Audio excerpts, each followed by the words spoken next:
Do you want more? More time, more balance, more love, more sex, more money, more real, and less bullshit? This is the Women Wanting More podcast with Dr. Karen Osborne. Real life, real stories, plus real tips to get you more of what you want. So, sister, the universe has this beautiful way of clearing things, making things work out. So let me explain to what happened to me this morning in the pool, and a secondary lesson I want to share with you. But the biggest one is just the universe works things out. It really, really does. You know, the more that we learn, and you can call it the universe or God or whatever kind of floats your boat, sister, but understand that things work out, and the universe has a way of really bringing this all together. So today, I show up at the pool at 9 o'clock. It is a Wednesday today for my swim lesson. And my regular swim coach is away. And so they said, we'll sub someone. And I'm like, no problem, because I've all been really good there. And I walk up and I don't know who it is. I forgot the person's name. I didn't take a look at the email. And I show up, I'm at the pool, and she's like, are you Karen? I said, hey, yeah. And she's like, I'm Rebecca. And I go, yeah, I know you are. I go, you taught my son Kai. Now, let me give you a little bit of a backstory. So my youngest son, Kai, who's 4.5, he was in group lessons. Now, my oldest son, Tyson, is in private lessons. He just did not do well with group lessons. I don't know with you, if your kids, I actually know a lot of parents that are just like, oh yeah, we put them in private lessons. It was like so much better. But Kai, he was not, for Tyson, my oldest son, he was definitely at a point where the group lessons were a shit show. Like, he was the leader of the Pac-Man. He would lead all the kids astray and be the fucking, the class clown kind of thing. And really it was a cover-up because he didn't know how to swim yet. And the other kids are swimming really well. And, I could see it. That's what I saw, right? We switched him to private lessons. He's swimming like a fish now. He fucking loves the water. Like, it's beautiful. But with Kai, he's like maybe a portion like that. Like, I mean, a fraction of that, right? But he's just a 4-year-old boy, splashing and playing, and they'll do like a little bit of lesson. They'll do games that kind of incorporate learning how to swim and stuff. And if you've had your kids in any kind of swim lessons, you kind of know how it works when they're young. And Kai loves the water, loves. We named our son Kai. Kai, by the way, in Hawaiian means ocean or water. There's a lot of different meanings of the name Kai in many different languages and many different, nationalities and all that. But it's no surprise that Kai loves the fucking water. We named him that. We must have known, right? This is who this little being is. But he suddenly started saying after his group lessons, he's like, I don't want to go back. And we're like, what? He's like, no, my teacher, Rebecca, she puts me in timeouts. And I'm like, timeouts? I'm like, okay, buddy. I go, why? What happened? He's like, I don't know. And so I remember talking to her after a second one, and he wouldn't even want to finish. He would just leave after 15 minutes, just a half-hour lesson. Be like, Mommy, let's go home. I'm like, wait a second. And then I could see Rebecca coming over, and she's like, well, Kai's been splashing and it's disrupting the children. And I kind of looked at her and I'm like, he's 4, right? And I'm sitting there the whole time watching. So her notion of what's going on is just not working out, right? And so I got pissed. I call up the swim thing, the swim coordinator. I'm like, I got a little guy who loved to swim, now doesn't want to get in the pool because of his experience with this teacher, Rebecca. And she's a young girl. She's probably, 18 to 21 maybe kind of thing. Most of the, the ones, I would say the kids, because they are. Most of them that teach swim are young. And so, I was upset. And so they switched him out, and now we're doing private lessons with Kai, and it's just started with that, and it's working better. So, her and I didn't have the best conversations. I remember saying, I don't really know and when I look back now, I just realize I'm like, she's not really good at teaching kids. If you're with children and you think of children should listen to me and do and say and not upset things in the class, it's like, number one, there's no way you can be a parent because that shit. This is not the way it rolls. They're children. They're pushing boundaries. They're testing shit. That's the way it works for them. That's who they are, right? I understand it's not easy when you're teaching a group. I just got 2. I got 2 boys at home, right? But teaching any teacher that teaches children, I bow down to you because I think you're the most magical creatures on earth. But the bottom line is she just does not do well teaching kids who are, any sort of not paying attention or following and listening, right? I'd actually go outside and walk outside for a little bit and finish up this podcast because it is beautiful as I'm driving home. And So yeah, her and I didn't have the best conversation the last time that I saw her. And so I roll up to this lesson. It's like, oh, it's that girl, Rebecca. And she's like, hey, I'm Rebecca. I'm like, yeah, I know, because you taught my son Kai.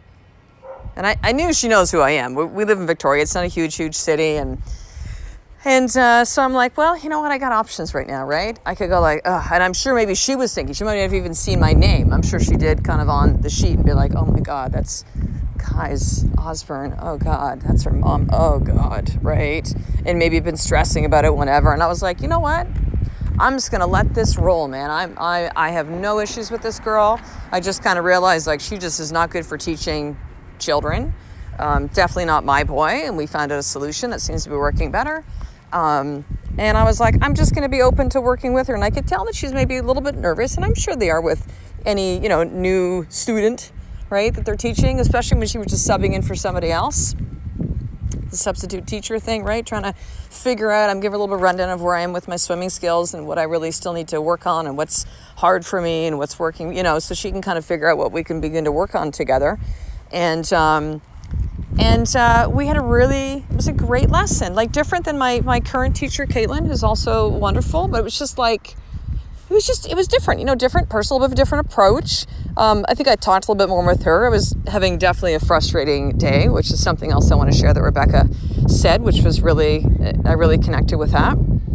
And it was a beautiful thing. And I was like, coming out of the pool, driving to Starbucks, and as I'm talking to you now, finishing up this podcast before I go and shower and start working, is that the universe has a beautiful way of working things out. What a wonderful way to put closure on that thing, right? I don't like having upset stuff with people, but it was my boy and it was not working out well.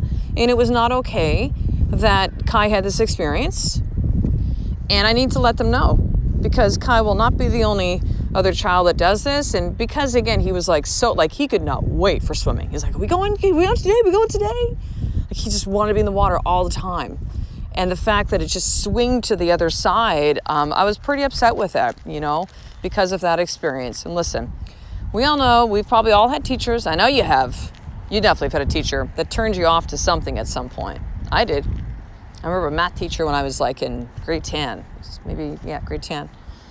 By the way, in Canada, we see grade 10. In the US, you will say 10th grade. Just FYI, a little bit of Canadian-ism for you there. But so in grade 10, his name was Mr. Stymist. We called him Stymie. And he would drink at lunch and throw chalk at us. It was fucked up. But, so we've all had teachers that, are probably not the best people to be teaching, right? And that's okay. But with my 4-year-old boy, and I need to stand up for my boy. I need to say something. I need to get this situation changed. I want him to really love to be in the water and swim. It's an important skill to have. Mommy's learning how to swim now, because I was just a hack swimmer before, and it's a beautiful thing. We live across the street from the ocean. We go to Maui all the time. He needs to know how to swim. It's important. And it made me think of that first of all, of just man, what an amazing closure. What a beautiful way to just close up this thing, which to me, if there's an angry situation with somebody, it can just kind of hang out there, and that's fine, and maybe that needs to. But I was like, man, this is a good way for it. And it was just one time, because then my regular swim teacher is back next week. And so I'm like, perfect. What a beautiful thing. She doesn't have to see me at the pool, because I'm there 3 other times with the kids throughout the week. And then also for me. She doesn't have to see me at the pool and be all weird about it, and just be like, hey man, we're good. And I thanked her. And but here's the other piece of this too. I was having a frustrating day in the pool today. And, I'm okay with that. I know that that's a part of it. Towards the end, though, we had maybe 4 minutes less, and I was like, Rebecca, you know what? I'm done for today. Nothing. I just know me. If I keep pushing, I'm just gonna get more frustrated, and it's done now. Nothing's really kind of coming together all that well. And I'm like, hey, look at it. It's okay. It's life. Sometimes there's days where things flow, and sometimes they fucking suck. And she said, you know what, it might just be too, she said, I'll do that. I'll be in the pool, and I'll be I'll really break down all the components. You can tell she's a really analytical, really thoughtful girl. She's like, I'll break down all the components of something, and I'll just be a mess. And then I'll get in the pool the next day, and everything flows. And she was also sharing with me that she said she'll do this with music. She plays the flute. And when she'll like break down all these things and she's just like practicing and just breaking down every little piece of, I don't really understand flute all that well, but whatever that is that she's learning with flute or a piece of music or something, and breaking it down where she said, my fingers hurt. And she said, it's a mess. And then the next day she goes to play and it all comes together. And I was like, man, what an amazing metaphor that is. Now, I talk about this with clients. I talk about this when I do live events, that I talk about how there needs to be a breakdown to break through to get to the place of transformation. We just all want the transformation. We want the Tony Robbins part, like, here's where I am now. I was there and now I'm here. And it's like, no, you gotta be in the place of suck. And most people don't want that. They only want the transformation part. So they only want to be able to swim beautifully in the pool. They only want to be able to play that beautiful piece of music. They only want to be able to have that great marriage or that amazing fucking like strong, fit, lean, powerful body. They only want to be able to have that, be that patient mother that never yells at her children and is calm and loves everything. They only want all the dollars in the bank account. But they don't understand that they're going to have to be a mess some days until it actually comes together. My husband yesterday, I'm so fucking proud of him. He works with a coach, one of the, I think, the best marketer in the universe. His name is Russell Brunson. He created a software program called ClickFunnels. He is brilliant, and Ed's in what's called his inner circle. And Russell has these plaques that he gives out when you get into the 2 Comma Club. So that means that you've made $1 million within your business. And it can be on one particular sales funnel, or it can be a combination. It's like, there's kind of different things about it. But Ed realized, and one of the things he does with one of his businesses is he helps other professionals, mostly chiropractors, be able to build either something within their practice or outside of their practice to be able to bring a message in a bigger space. And he's helping other doctors be able to create a bigger message and therefore create money from that, create revenue. And so he kind of put a post saying, man, I've been so busy helping other people make money, help them to make money. I forgot that he was like, oh my God, looking at his numbers. He's like, oh my God, like I've hit it. And so he got his 2 Comma Club award yesterday, which is so cool. Russell makes these like a gold record. Like when you like musicians and they get like so many albums sold, and they've got the gold record and the platinum stuff. So there's these gold records, and Ed's in the 2 Comma Club. And I think of that too, and I go, man, people don't know. I know, and Ed knows, how many fucking late nights that was. How many fucking years of us trying to figure this shit out. We're not done, by the way. We're just getting started. But he's opening it up, and I could see the smile on his face. And my husband isn't somebody who kind of like, he'll kind of deflect some of those things. Like a lot of people, it's kind of hard almost to take the compliment. He's like, yeah, I did it, but just this. And then let's move on to the next thing and not really soak and own that in. And I saw the smile on his face, and I know he was soaking that in. And I know he was proud of himself and how fucking proud I was of him and how many times that he had been a mess and I had been a mess, and we were still messes in our businesses at times and within our marriage and as parents and with our bodies. But it is all part of it for it to all come together. I promise you that. But you must be willing to be a mess first. So here's your more tip for today. I want you to open up your journal and write this at the top. Where I'm avoiding being a mess is, and start writing. So it's like, it can be something like in your marriage. Like you're like, well, I don't want to expose this stuff, what I'm scared of or what my truth is in my husband with my marriage. Because like, what if he, rejects me? What if he doesn't get me? What if? Maybe it's something with when it comes to your health, where it's like, maybe you're not willing to like go and take a look, like really, like where am I at as far as my health? I need to know where I am. If I want to get to a certain place, I got to be honest with where I am right now. Maybe it's about money. Like you're unwilling to sit down with somebody, just be like, okay, let's really figure out like, where's the money going and what is it that I want, and have some, very, very clear outcomes of where you want to take yourself financially, and your husband and your family and you financially. Like, where is it where you're a mess right now? And here's the second piece of that. What action step, I love action. What action step can you take in the next 24 to 48 hours to begin to change that so that the mess can become a beautiful masterpiece? And that you understand that it's okay to be in that place, and it is a necessary part of creating a life of more is for you to go through and have that mess, to have that breakdown. So, 2 things I'm going to leave you with today, sister. Number 1, I want you to join the sisterhood.